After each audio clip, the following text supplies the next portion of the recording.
ኤርትራ ከፕሬዝዳንት ኢሳያስ ሞት በኋላ በዋነኝነት የአልሸባብ እና የአይኤስ መፍለቂያና መመሸጊያ ቦታ ስለምትሆን ይሄ ጉዳይ ዓለም አቀፍ ማህበረሰብ ሊያስብበት ይገባል። ሲአይኤ የቀድሞ የሲአይኤ አባል ኢትዮጵያና ግብፅን ችግራቸውን ሊፈቱ የሚችሉበት እንዳውም ኢትዮጵያ ወደ ቀይ ባህር መውጣት የምትፈልግ ከሆነ ምን ማድረግ አለባት የሚል ሐሳብን አመንጭቷል። የፕሬዝዳንት ኢሳያስ ላይ ጫና በማድረግ ፋንታ ሌላ ያለ ሀገሯ አሜሪካ እውቅናን ነው ሰጠችው። ራሻ እውቅናን ነው ሰጠችው። ሰሞኑን እንግዲህ ኤርትራ የ35ኛውን የነጻነት ባህላቸውን አክብሯል። በዚህ ባህል ላይ ፕሬዝዳንት ትራምፕ ለፕሬዝዳንት ኢሳያስ እንኳን አደረሳችሁ የሚል መልእክት ልኳል። ህወሓት ታጣቂዎች ትላንትና እርስ በርስ መታኮሳቸው እንግዲህ ተሰምቷል።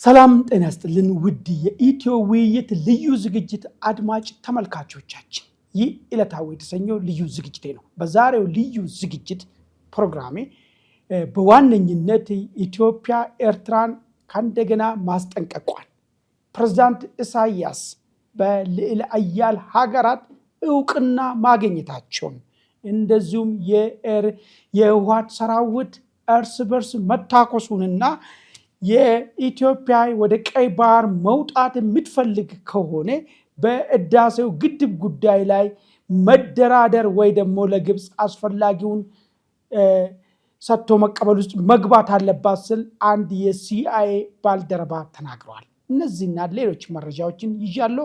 ለሚቀጥሉ 30 ደቂቃ ከእናንተ ጋር ቆይታ ማድረገው እኔ አማኑኤል መንግስቱ ነው። እናንተም ኢትዮ ውይይትን ሰብስክራይብ እያደረጋችሁ ይህንን ውይይት ደግሞ ሼርና ላይክ እያደረጋችሁ አብራችሁ እንዲቆዩ ጠይቃለሁ። እንግዲህ ወደ መጀመሪያ አጀንዳዬ ሲሄድ ኢትዮጵያ ኤርትራን አስጠንቅቃለች። በምን ምክንያት ነው ያስጠነቀቀችው? ምንድን ነው ከዚህ በፊት ከነበረው ነገር አዲስ ነገር የተፈጠረው የሚለውን ጉዳይ ነው። እንግዲህ እንደሚታወቅ የኢትዮጵያ ውጭ ጉዳይ ሚኒስቴር ባልደረባ አንድ ጽሁፍ አውጥቷል። በዚህ ጽሁፍ ላይ ኤርትራ ድህረ ኢሳያስ ከፍተኛ የአሸባሪዎች መፈንጫና መፍለቂያ ትሆናለች፣ የአልሸባብና አይኤስ ዋነኛ መፍለቂያ ቦታ ስለምትሆን ኢትዮጵያን ያሰጋታል። ስለዚህ ከወዲሁ ኤርትራ ወደ መንግስታዊ ቅርጽ መሻገር መቻል አለበት። ይሄ ወደ መንግስታዊ ቅርጽ የማይሻገር ከሆነ ስጋት ስለሚሆንብኝ ማንኛውንም እርምጃ ለመውሰድ ይገደዳሉ የሚል አንድምታ ያለው ጽሁፍ ወጥቷል። እንግዲህ ምንድን ነው በዚህ ጽሁፍ ውስጥ በዋነኝነት የተቀመጠው? ኤርትራን በሁለት ክሶች ተከሳለች። ኤርትራ የመጀመሪያው ክስ ምንድን ነው? የኢትዮጵያን ሉዓላዊ ግዛቶችን በወረራ ይዛለች። ይህ ማለት እንግዲህ ምናል ከዚህ በፊት ባድሜና ሽራሮ ተወሰነላቸው አለ።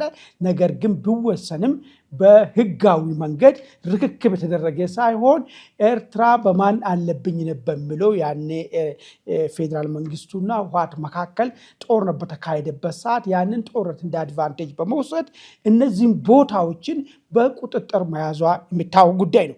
እሱ ብቻ ሳይሆን አሁን ከዛም አልፎ የኤርትራ ሰራዊት በትግራይ ውስጥ እንደ ልቡ የሚንቀሳቀስበት ሁኔታ በወረራ መልክ ሊቀርብ የሚችል አልፎም ተርፎ በመቀሌ የራሱን ቢሮ ከፍቶ የራሱን የጸጥታ ስራ እንደዚሁም ደግሞ በትግራይ የሚደረገውን የፖለቲካ ሂደትን የአስተዳደር ሂደቱን በእጅ አዙር የመምራት ሁኔታ ውስጥ ገብተዋል። ስለዚህ በአስቸኳይ ይህንን በወረራ የያዘውን ቦታ አንድ ከኢትዮጵያ ውስጣዊ ጉዳይ ገብቶ የፈተፈተ ያለውን ነገር በአስቸኳይ የማያቆም ከሆነ ለእርምጃ እንገደዳለን የሚል ክስ ነው እንግዲህ በአንደኛው በኩል የተነሳው። በሁለተኛው በኩል የተነሳው ነገር ምንድን ነው? ኤርትራ ራሱን ረቻሌ ከኢትዮጵያ አካል የነበረ ቢሆንም ነገር ግን አሁን ራሱን የሚያይበት ሁኔታ እንደ ኢትዮጵያ ሌላኛው ክልል ወይ ደግሞ እንደ ኢትዮጵያ አማጺ ራሱን ከማየት የተነሳ በማንኛውም የኢትዮጵያ ውስጣዊ ችግሮችን ካፒታላይዝ በማድረግ ትርምስ ለመፍጠር ይሰራል ይላል።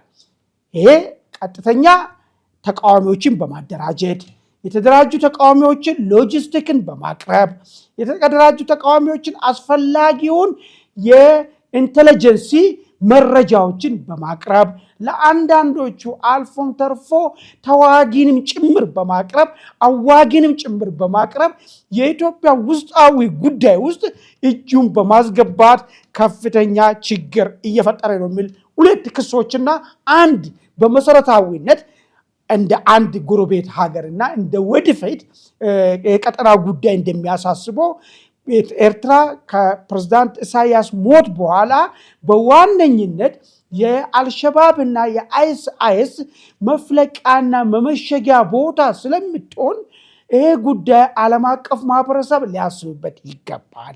ይህም ብሎ የራሱ ምክንያት አስቀምጧል። እንግዲህ ጸሐፊው ያስቀመጠው ምክንያት ምንድን ነው? ኤርትራ መንግስታዊ ቅርጽ የላትም። የሽፍታ ባህሪ ነው አሁንም ያለው። የባለፉትን 30 ምናምን ዓመታት አንድ ግለሰብ አምባገናዊ ስራ ስር ግለሰቡ ህገ መንግስት ሆኖ ግለሰቡ ፓርላማ ሆኖ ግለሰቡ ሚዲያ ሆኖ ሁሉንም ነገሮችን ሆኖ አንድ ግለሰብ ላይ የተንጠለጠለ ስርዓት ነው የተገነባው። ምናልባት ነገ ይህ ግለሰብ በሞት ቢሸነፉ ወይ መስራት የማይችሉበት ደረጃ ላይ ቢደርሱ አገሪቷን ይዞ ይወድቃሉ። አገሪቱን ይዞ መውደቃቸው ደግሞ ቀጠናው ከቀይ ባህር ቅርበት ያለው ቦታ እንደመሆኑ መጠን ብዙ አገራቶች የፈለጉ የራሳቸውን ስሜትን ለማሳካት በተለይ ደግሞ እነዚህ ነን ስቴት አክተር የሚባሉት እንደነ አሸባሪ ኃይሎች የመንግስታዊ እንትን የሌላቸው ኃይል ልክ በቀጠናው አካባቢ ያሉትና አልሸባብና አይኤስ ሁነኛ ማንም ኃይል የማይችል ቦታ አድርጎ ሊጠቀሙ ይችላሉ። ስለዚህ ዓለም አቀፍ ማህበረሰብ ይህን ጉዳይ ግንዛቤ ውስጥ አስገብቶ የሻዕቢያ መንግስት ከቻለ ወደ መንግስታዊ ቅርጽ እንዲመጣ ያደርግ። ይህንን ግን ማድረግ የማይቻል ከሆነ ግንባር ቀደም ተጠቂዋ ኢትዮጵያ ስለምትሆን ያሳስበኛል። በዚህ ጉዳይም ዓለም አቀፍ ማህበረሰብም ችግሩን እንዲረዳልኝ የሚል ምክንያታዊ የሆነ ጥያቄ ነው እንግዲህ የቀረበው። ምናልባት ይሄ ሀሳብ ስነሳ በሻዕቢያ ሰዎች በኩል ጥሩ ስሜት አይፈጥርም፣ ግን እውነታ ነው። ኤርትራ ህዝብም ቢሆን ይህን ጥያቄ ማንሳት መቻል አለበት። ፕሬዝዳንት ኢሳያስ ከሞቱ ወይ በሆነ አጋጣሚ መስራት የማይችሉበት ደረጃ ላይ ቢደርሱ እንዴት ነው ስልጣን ሽግሽግ የሚደረገው? ምን ላይ ተንተርሶ ነው? ከፕሬዝዳንት ኢሳያስ ማን ነው ቀጣይ ስልጣኑን ተክቶ መያዝ የሚችል የሚል ህጋዊ ግራውንድ ከየት ነው መጣው? ህገ መንግስት የለም። አገሪቷ ልትተዳደርበት የሚችል ልትግባባበት የሚችል ህግና ስርዓት ጻፈ ነገር የለም። ይሄ ከሌለ ፓወር ቫኪዩም ይፈጠራል። ፓወር ቫኪዩም ደግሞ ከተፈጠረ ምንም አይዳውት ውስጥ የሚገባ ነገር የለውም። ዋርሎርድስ ወይ ደግሞ የተለያዩ ቡድኖች ግጭቶችን የሚፈጥሩበት ሁኔታ ይፈጠራል ማለት። ይሄ ብቸኛ በዓለም ላይ በታየው ሁኔታ ለሽብርተኝነት ሼድ የመሆን በቂ ወይ ደግሞ ምቹ የሆነ ኢንቫይሮንመንት ነው የሚሆነው። ስለዚህ ዓለም አቀፍ ማህበረሰብ ይህንን ግንዛቤ ውስጥ አስገብቶ ኤርትራ ያለውን ጉዳይ በጊዜ እልባት ካልሰጠ ነገ ተጠቂ የምንሆነው እኛንና ኢትዮጵያኖችንና ለምን ግንባር ቀደም ኤርትራ ውስጥ የሚፈጠረው ችግር የሚገነፍለው ወደ ኢትዮጵያ ነው የሚገነፍለው። ስለዚህ ይሄን አስቦበት ቀጠናውን ሰላም እንዲሆን ቀጠናው አካባቢ ያሉት እነዚህ ብቅ ጥልቅ የሚሉ የአሸባሪ ኃይሎች ሁነኛ ግዛት እንዲያገኙ እልባት ሊሰጥ ይገባል የሚል ማሳሰቢያ ነው እንግዲህ በኢትዮጵያ መንግስት በኩል የቀረበው። ይሄ ምናልባት ለምዕራባውያንም ለነ አሜሪካም ጥሩ መልእክት የሚሆን ይመስለኛል። ዛሬን ብቻ ማየት ሳይሆን ነገ ምን ሊፈጠር ይችላል፣ ይሄ ነገር ቢፈጠር እኛስ ራሳችን ቀጠናው ላይ ያለነውን ብሔራዊ ጥቅማችን እንዴት ማስከበር እንችላለን የሚል ጥያቄ ማንሳት መቻል አለባቸው ማለት ነው። ዝም ብሎ ዛሬ አሁን ማድረግ እንደጀመሩት ከፕሬዝዳንት ኢሳያስ ጋር ያለን ግንኙነት እናሻሽላለን፣ ከኤርትራ ላይ ጣለው ማዕቀብ እናነሳለን ምናምን የሚለው ነገር ሳይሆን ኤርትራን እንደ አገር መንግስታዊ ቅርጽ እንዲኖራትና ኢቨን ፕሬዝዳንት ኢሳያስ በሞት ቢያርፉ ወይ ደግሞ ከስልጣን ቢወገዱ ወይ ደግሞ መስራት የማይችሉ ሁኔታ ቢፈጠር አገሪቷ መቀጠል እንደሚችልበት ሁኔታዎችን ውስጥ ይሄ እንደ ቅድመ ሁኔታ አድርጎ ግንኙነቱን በዛ ላይ መሰረት ማድረግ አለባቸው የሚል አይነት መልእክት ነው ያለው። እንግዲህ ምናልባት የሽብርተኛ ጉዳይ ያሳስበናል የሚሉት የዓለም መንግስታትን በዚህ ጉዳይ ላይ ትኩረት ሰጥቶ ይህንን የኢትዮጵያን ማሳሰቢያ ግንዛቤ ውስጥ አስገብቶ አስፈላጊውን ጫና ኤርትራ ላይ አድርጎ ወደ መንግስታዊ ቅርጽ እንዲመጣ ማስደረግ ነው ማለት ነው። ይሄ መሆን የማይችል ከሆነ ኢትዮጵያ ለራሷ ሰርቫይቫል ስትል ልክ እንደ ሻቢያ እንደሚያደርገው ሻቢያ እንግዲህ ያው ሰላም ከሌለ ብቻ ነው መኖር የሚችለው። ኢትዮጵያ ሰላም ስታጣ ብቻ ነው ተረጋግቶ መኖር የሚችለው። ለዛ ሲባል ነው ያን ነገር የሚያደርገው። ነገር ግን ኢትዮጵያ በተቃራኒው አገር ኤርትራ ወደ መንግስታዊ ቅርጽ ስትሄድ ነው። ኤርትራ የተረጋጋች ሀገር ስትሆን ነው የተረጋጋ ጎረቤት ሀገር ሲኖራት ነው ለኢትዮጵያ ምቹ የሚሆነው። ስለዚህ ማንኛውንም በኤርትራ ውስጥ የተረጋጋ መንግስትና መንግስታዊ ቅርጽ ያለውን ነገር ለመገንባት የሚንቀሳቀሱ ኃይሎችን ለማገዝ ትገደዳለች ማለት ነው። ይሄ ነው አሁን ግልባጩ። ይሁልን ሂደቱ ወደ ሽብርተኛ ግዛት ነው እየሄደ ያለው።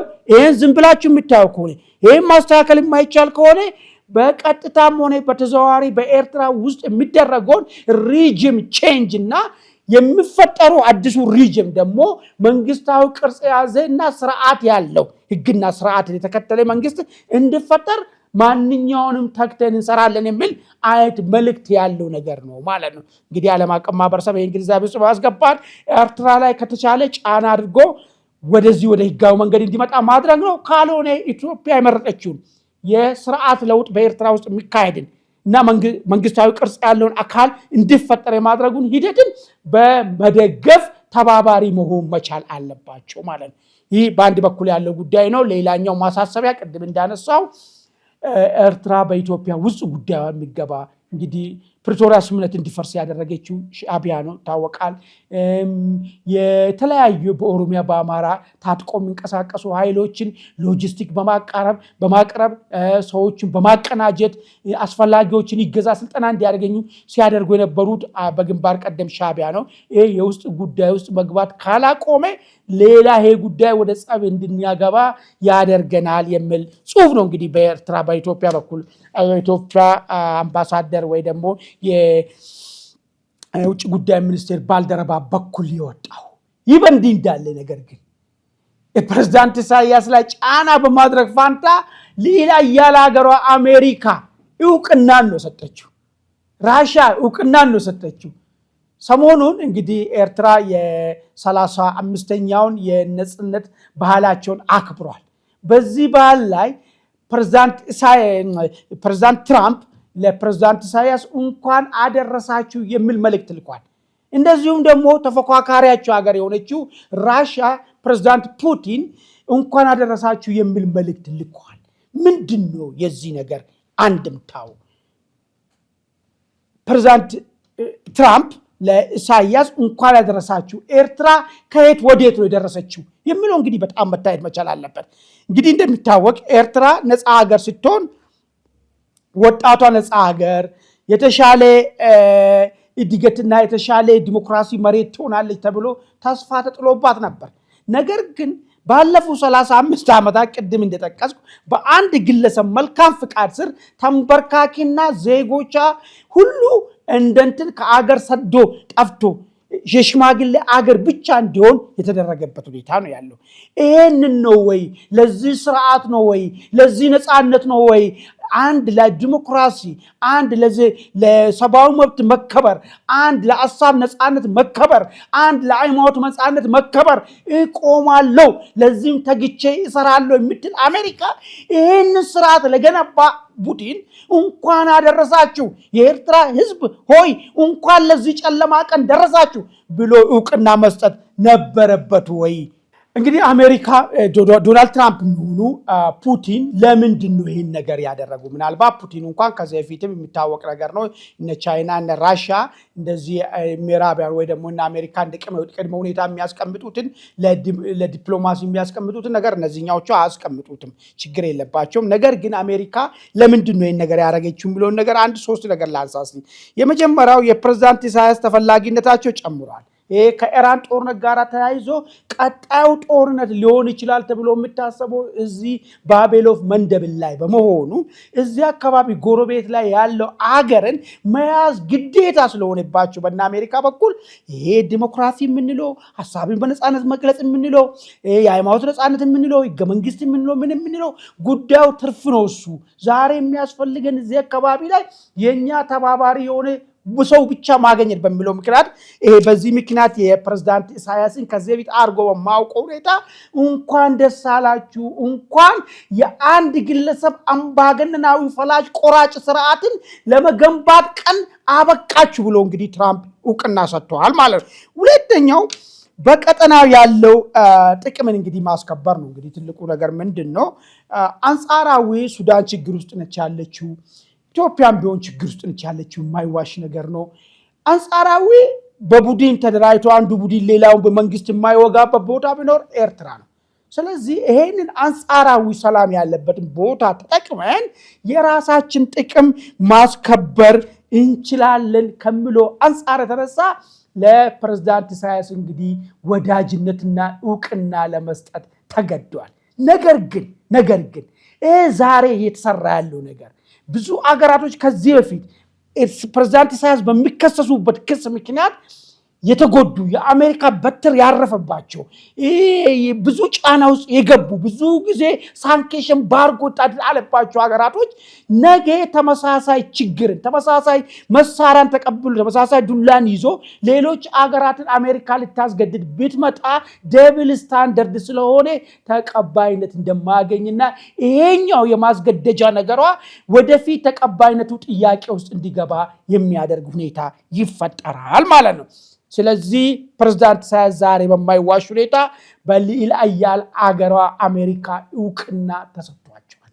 ይህ እውቅና እንግዲህ ስልታዊ ነው፣ ይቀጥላል። የኢራን ጉዳይ ከተፈታ የኢራን ጉዳይ መብቴ ካገኘ ይቆማል ወይስ እንዴት ነው የሚለው ጉዳይ ወደፊት የምናየው ነገር ይሆናል። የሆነ ነገር ሆኖ አሜሪካ በፕሪንሲፕላ በመርሆ ላይ ቀልዳለች ማለት ነው። ወደፊት መልሳ ተመሳሳይ ነገር ማንሳት የማይችል ሌላ ማንኛውንም አገር በአምባገንነት በጨቋኝነት የመክሰስ መብት እንደሌላት የሚያረጋግጥ ፋክቶች እየመጡ ነው። እንግዲህ ጠቅላላ ሳረገው ኢትዮጵያ በሽብርተኝነት ኤርትራ ሽብርተኛ መፍለቂያ ትሆናለች በሚል ምክንያት ከሳለች። ይህ ክስ ዓለም አቀፍ ማህበረሰብ እንዲያውቅላት ነው። ካልሆነ ግን ኤርትራ ውስጥ ያለውን ስርዓትን ለመቀየር እንደምትገደድ ነው እንግዲህ የገለጸች ያለችው። ይህ ነገር ይሳካል ወይስ አይሳካም የሚለው ጉዳይ ላይ እስቲ እናንተ የየራሳችሁን ሐሳብ ስጡን። እንደዚሁም ደግሞ የፕሬዝዳንት ትራምፕ እና ፑቲን ለፕሬዝዳንት ኢሳያስ ሰጡት እውቅና ምን አይነት መዘዝ ይዞ ሊመጣ ይችላል ወደፊቱ? ቀጠናው አካባቢ ያሉት አገራቶች አፍሪካ ውስጥ ያሉ አገራቶች በዲሞክራሲ ጉዳይ ላይ የሚታሙ አገራቶች ምናልባት አምባገነንነት እንዲያጠናክር አምባገነንነት እንዲስፋፋ አያደርግም ወይ የሚለው ጉዳይ ላይ የየራሳችሁን ሐሳብ እንዲሰጡ እየጠየቁ ወደሚቀጥለው አጀንዳዬ ይሻገራለሁ ማለት ነው።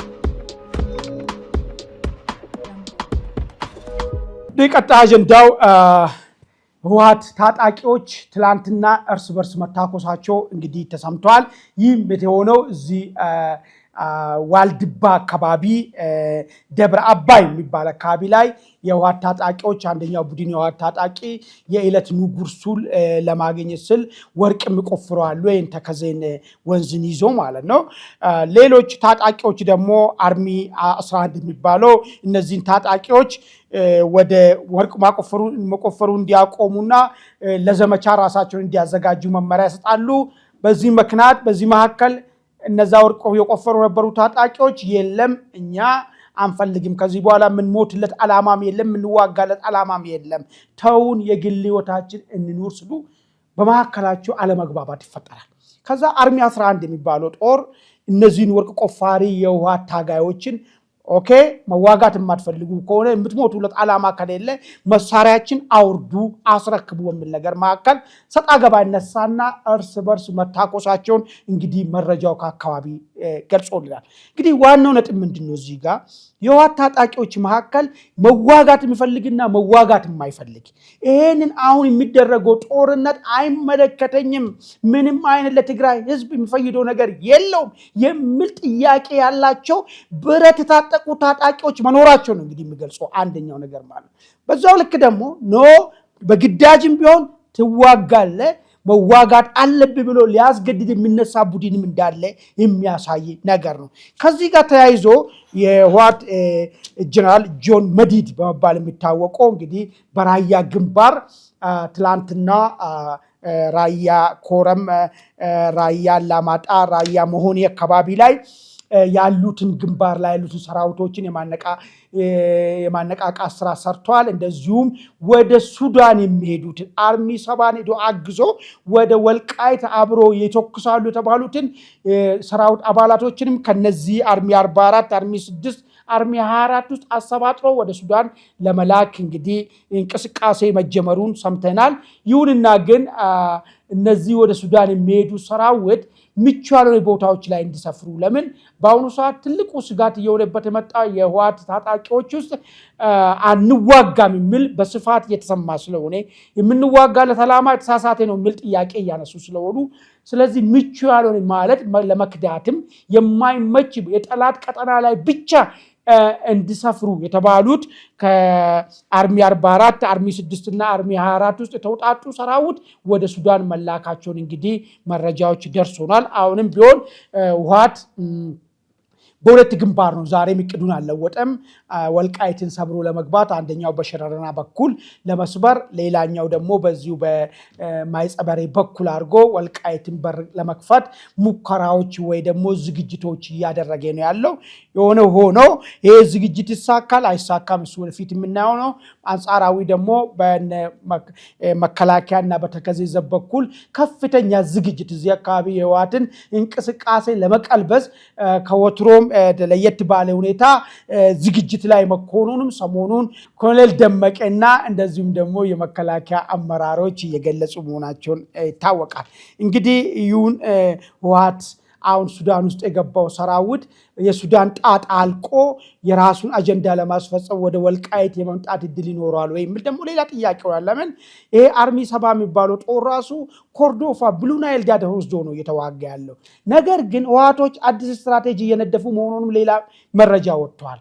ጦርነቱን በዚህ በወልቃይት ብቻ ሳይሆን በዚህ በቤንሻንጉል በኩል ማርገን የጉሙዝ ታጣቂዎችን በመጠቀም ነፃ ግዛት መፍጠር ይቻላል ቤንሻንጉል ላይ የሚል ሐሳብም እያመጡ ነው። ልክ ዱሮ ወልቅጡማ ብልሱማ የሚባል ኦፕሬሽን የአሶሳውን እንትን የተሰበረበትን እና ምዕራብ ወለጋንና ቀሪውን የኢትዮጵያ ክፍል የለዩበት ሂደት አሁንም ተመሳሳይ ኦፕሬሽን እንሰራለን የሚል ውስጥ ለውስጥም ሐሳቦች መነሳታቸውን ጦሩም ወደ ብሉ ናይል ሄዶ ጦር በዛው አጋጣሚ ይሄንን ወደ ቤንሻንጉል ለመቆጣጠር ይጠቀማል የሚል ነገር ወይ ደግሞ ቤንሻንጉልን ለመቁረጥ ለመጠቀም ነው የሚልም መረጃዎች የወጡ ነው ያሉት። እስቲ ወደፊት ሰፋ ብሎ ጠለቅ ያለ ነገር ሲወጣ በስፋት የምንነጋገርበት ይሆናል። ግን ይሳካል ወይ አይሳካም የሚለው ጉዳይ ላይ እናንተም የራሳችሁን ሐሳብን ስጡን። ይህንን የህወሓትን በተለይ በቤንሻንጉል በኩል ለማድረግ የሚያስበውን እንቅስቃሴ መንግስት እንዴት መቆጣጠር አለበት? እንግዲህ ሴንሲቲቭ ነው። ቤንሻንጉል አካባቢ ያለው የጉሙዝ ታጣቂ አለ። አለፍ ሲል ወደ ምዕራብ ወለጋ ስትሄድ የኦሮሞ ነጻነት ሰራዊት እንቅስቃሴ አለ። ይሄንን የሶስቶቹ ቅንጅት እዚህ አካባቢ የሚፈጠረው ምን አይነት አደጋ ሊፈጠር ይችላል የሚለው ጉዳይ ላይ የራሳችሁን ሐሳብ መንግስት ይሄንን እንዴት መቆጣጠር አለበት የምትሉ ጉዳይንም ሐሳባችሁን እንዲሰጡ እየጠየቁ ወደ መጨረሻ አጀንዳ ልሻገር። የመጨረሻ አጀንዳ እንግዲህ አንድ የሲአይኤ የቀድሞ የሲአይኤ አባል ኢትዮጵያና ግብፅን ችግራቸውን ሊፈቱ የሚችሉበት እንዳውም ኢትዮጵያ ወደ ቀይ ባህር መውጣት የምትፈልግ ከሆነ ምን ማድረግ አለባት የሚል ሐሳብን አመንጭቷል። ይህ ግለሰብ እንግዲህ ካሜሩን ሃርደርሰን የሚባል የቀድሞ የሲአይኤ አባል የነበረ በአሁኑ ሰዓት በራሱ የተለያየ ድርጅት ውስጥ የጥናት አጥኚ ሆኖ እየሰራ ያለ ግለሰብ ነው። በቅርብ ቀንም ባለፈ ሳምንትም እዚህ አዲስ አበባ መምጣቱም ተሰምቷል። ይህ ግለሰብ እንግዲህ ያነሳው ነገር ምንድን ነው? ኢትዮጵያ ወደ ቀይ ባህር መውጣት የምትፈልግ ከሆነ በግንባር ቀደም ማድረግ ያለባት በግብፅ ጋራ በህዳሴ ግድቡ ላይ መነጋገር መደራደር መቻል አለባት። ድርድሩ የሁለቱ ውሃዎች መሆን መቻል አለበት ምን ነገር ነው። ይሄ በዚህ መድረክ ላይ ባለፈ አንድ ሐሳብ አቅርቤ ነበር። የአሜሪካ ሶስትዮቹን ኢትዮጵያን፣ ኤሪትሪያና ግብፅን ለማደራደር ያቀረበችው ሐሳብ አለ። በዚህ ምክንያት ውስጥ እንግዲህ በኢትዮጵያ በኩል የመጣ ነገር ምንድነው? ከግብፅ ጋራ በህዳሴ ግድብ ውስጥ ለመደራደር ነው። ኢትዮጵያ እስካሁን ድረስ የህዳሴ ግድብ ጉዳይን ነፃ ነገር ነው ጨርሰናል፣ ምንም እንደራደርበት ነገር የለም የሚል አቋም ነበር ይዛ ነበረችው። ግብፅ ደግሞ ሌላው ቢቀር ውሃውን ግድቡን በጋራ ማስተዳደር መቻል አለብን የሚል አቋም ይዛለች። አሁን ሳይወድ በግድ እንግዲህ ኢትዮጵያ ወደ ቀይ ባህር መውጣት ፍላጎቱ ካለና ይህንን ነገር ማሳካት የምትፈልግ ከሆነ ግብፅ ለምታቀርበው ነገር ለመደራደር ዝግጁ መሆን አለባት ነው ያለ እንግዲህ የሲአይኤ ኦፊሰር። እንግዲህ ሁለቱ ውሃዎች የቀይ ባህር ጨዋማ ውሃና ንጹህ ውሃ ደግሞ ፍሬሽ ዋተር የምንለው ደግሞ የህዳሴ ግድቡ ሁለት ሰጥቶ መቀበል ሂደት ውስጥ ሊገቡ መሆኑን ነው። እንግዲህ ወደንም ጠላንም ወደ ቀይ ባህር መውጣት የምንፈልግ ከሆነ እንግዲህ ለግብፅ ጥያቄ ልንገደድ መሆኑ ይፋ ሆነዋል ማለት ነው። ቁርጦ ነው መጥተዋል ማለት ነው። በምን መንገድ ነው እንግዲህ ድርድሩ ላይ እንዴት ነው ሻርፕ ሆነን የኢትዮጵያን ብሔራዊ ጥቅም አስከብረን በሰጥቶ መቀበል ግብፅ ግድቡ ላይ የምታነሳውን ጥያቄ ከተቀበል እኛ ደግሞ ቀይ ባህር ወደ ቀይ ባህር ለመውጣት የምናደርገውን ጥያቄ ተቀባይነት እንዲያገኝ እንዴት አድርገን በሳል የሆነ ነገር ይዘን መቅረብ አለብን የሚል ነው አንደኛው አማራጭ። ሁለተኛው አማራጭ ደግሞ የለም ህዳሴ ግድቡን በኢትዮጵያኖች ላብ ተገንብቷል፣ የዘመናት በግድቡ በወንዙ ላይ ያለን የዘመናት ጥያቄያችን ፈተነዋል፣ ይሄንን ወደ ኋላ መመለስ የለብንም። የቀይ ባህር ጉዳይም ቢሆን ለጊዜ ሆልድ አድርገን ጊዜና ሁኔታ ሲያመችን ይሄ እዚህ ጋር ያሰብ ጉዳይ ላይ ያለን ጥያቄ መልሰን በማንኛውም መንገድ ማድረግ እንችላለን እንጂ ዛሬ ነፃ ወጣውን ግድብ መልሰን ለግብፅ መስጠት የለብንም የሚል ነገር ነው። ስለዚህ ሁለቱ ነገር ነው ያለው ማለት ነው። አሁን የትኛው ነው ለአገር የሚበጀው ብሎ ነው ጉዳዩ። አንፈልግም በግድቡ ጉዳይ ከምንነጋገር የቀይ ባህሩ ነገር ይቅር ብለን ጊዜና ወቅት እንጠብቅ ወይስ ሁለቱን ውሃዎችን በማቀያየር የህዳሴ ግድብ ላይ የግብፅን ሐሳብ በመቀበል በዚህኛው በኩል ደግሞ የራሳችን ሐሳብ ተቀባይነት እንዲያደርግ አድርገን ወደ ቀይ ባህር ወጥተን ተጽዕኖ ፈጣሪነታችን እንጨምር ነው እንግዲህ ጥያቄው መሆን ያለበት ማለት ነው። እዚህ ላይ እናንተ የየራሳችሁ ሐሳብ ስጡን እስቲ። የትኛው ነው አማራጭ መሆን ያለበት? እንተው ነው ወይስ በሰጥቶ መቀበል የሆነ ነገር ተቀብለን ተጽዕኖ ፈጣሪነታችን እንጨምር? እሱ ነው። በዚህ ላይ እንግዲህ እያንዳንዳችሁ የየራሳችሁ ሐሳብ ጽሁን። የዛሬው ልዩ የዕለታዊ ዝግጅቴን በዚሁ ላይ ቋጫለሁ። በሌላ ጊዜ እስክንገናኝ ድረስ መልካም ቆይታ።